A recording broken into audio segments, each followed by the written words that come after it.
کہتے ہیں کسی جگہ ایک شخص رہتا تھا جس کے 3 بیٹے تھے۔ اس شخص نے اپنے ان تینوں بیٹوں کے نام ہجر رکھے ہوئے تھے۔ دن گزرتے رہے حتیٰ کہ اس سے مرض الموت آن دیا۔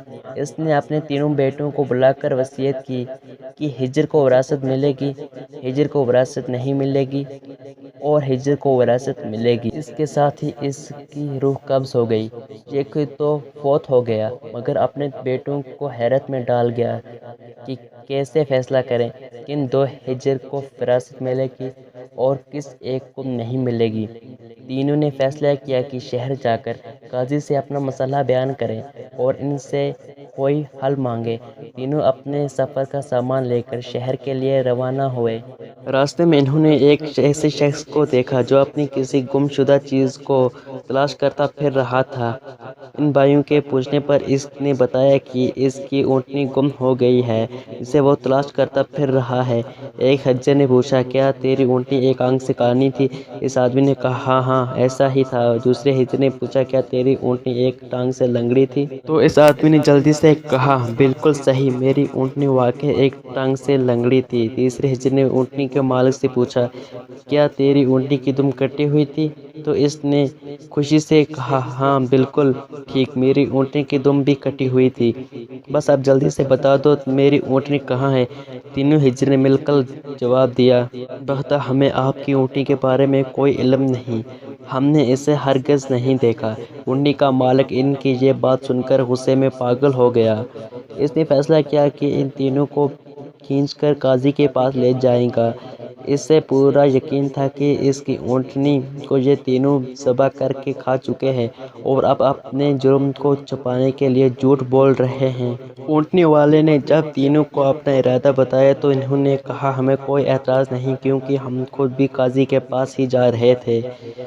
جب یہ چاروں قاضی کے پاس پہنچے تو اونٹنی والے نے قاضی سے اپنا قصہ بیان کیا۔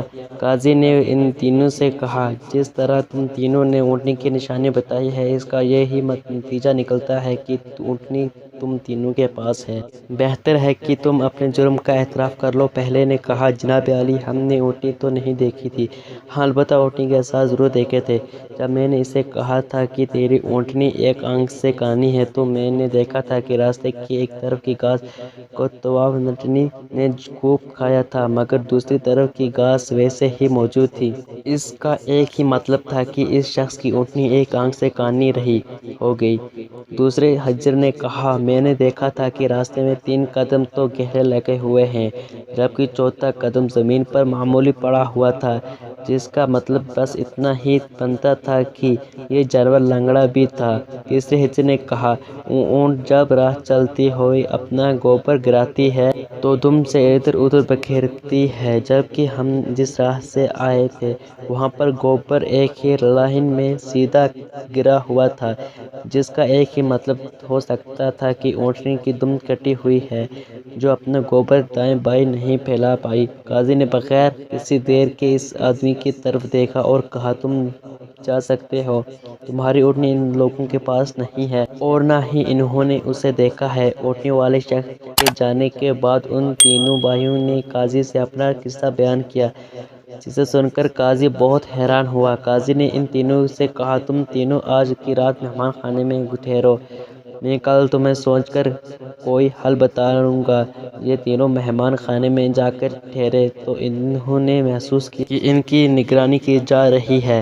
کچھ دیر کے بعد ان کے لیے کھانا لایا گیا جو گوشت کے پکے ہوئے سالن اور روٹیوں پر مشتمل تھا۔ پہلے نے کھانے کو دیکھا ہی کہا، یہ سالن کتے کے گوشت کا بنا ہوا ہے۔ دوسرے نے کہا، روٹی جس عورت نے پکائی ہے وہ ہنر کے ساتھ اور پورے دنوں سے ہے۔ تیسرے نے کہا، یہ قاضی حرام کی اولاد ہے۔ بات قاضی تک پہنچ گئی۔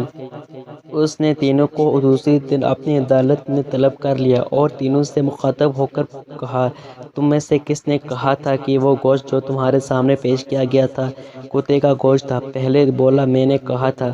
قاضی نے بورچی کو بلوا کر پوچھا، تو اس نے اعتراف کیا کہ پکانے کے لیے کچھ نہیں تھا تو اس کو شرارت سوجی اور اس نے کتا مار کر اس کا گوشت پکایا اور ان کو کھانے کے لیے بھجوا دیا۔ قاضی نے پہلے سے پوچھا، تمہیں کیسے پتہ چلا کہ یہ گوشت کتے کا ہے؟ تو اس نے بتایا، گائے، بکری اور اونٹ کے گوشت کے نیچے چربی لگی ہوتی ہے، جبکہ یہ سارا چربی نمک تھا جس کے نیچے کہیں کہیں گوشت لگا ہوا تھا۔ قاضی نے کہا، وہ ہجر ہو جس کو اپنے باپ کے مال سے وراثت ملے گی۔ قاضی نے دوبارہ ان سے مخاطب ہو کر پوچھا، کس نے کہا تھا کہ یہ روٹیاں ایسی عورت نے بنائی ہیں جو نوح کے حمل کے ساتھ اور اپنے پورے دنوں سے ہے؟ جواب میں دوسرے نے کہا، میں ہوں جس نے یہ کہا تھا۔ قاضی نے پوچھا، تمہیں کیوں کر یہ لگا؟ تو اس نے کہا، میں نے دیکھا روٹیاں ایک طرف سے پھولی ہوئی ہیں اور خوب پکی ہوئی ہیں تو دوسری طرف سے کچی اور موٹی رہ گئی ہیں۔ میں نے اس سے یہی اخذ کیا کہ روٹیاں بنانے والی ایسی خاتون ہے جس سے تکلیف کے مارے زیادہ جگا نہیں جا رہا اور وہ سامنے کی چیز بھی نہیں دیکھ پا رہی، جس کا مطلب یہی بنتا تھا کہ عورت حاملہ ہے اور روٹیاں بنانے میں تکلیف محسوس کرتی رہی ہے۔ قاضی نے اس دوسرے سے بھی کہا کہ تم وہ ہجر ہو جسے اس کے باپ کے ترکے سے وراثت میں حصہ ملے گا۔ پھر قاضی نے تینوں سے مخاطب ہو کر پوچھا، یہ کس نے کہا تھا میں والد الحرام ہوں؟ تیسرے نے جواب دیا کہ یہ میں نے کہا تھا۔ قاضی نے اٹھ کر اندر گیا اور اپنی ماں سے پوچھا، کیا یہ سچ ہے کہ وہ حرامی ہے؟ تو اس کی ماں نے کہا، یہ سچ ہے کہ تم حرام کے ہو۔ قاضی نے واپس آ کر اس تیسرے ہجر سے پوچھا، تمہیں کیوں کر معلوم ہوا میں حرامی ہوں؟ تو اس نے جواب دیا، اگر تم حلالی ہوتے تو مہمان خانے میں ہم پر نگران نہ مقرر کرتے، نہ ہی کتے کا گوشت پکوا کر ہمیں کھانے کے لیے بھجواتے اور نہ ہی کچی روٹیاں کسی مظلوم عورت سے بنوا کر ہمیں کھلواتے۔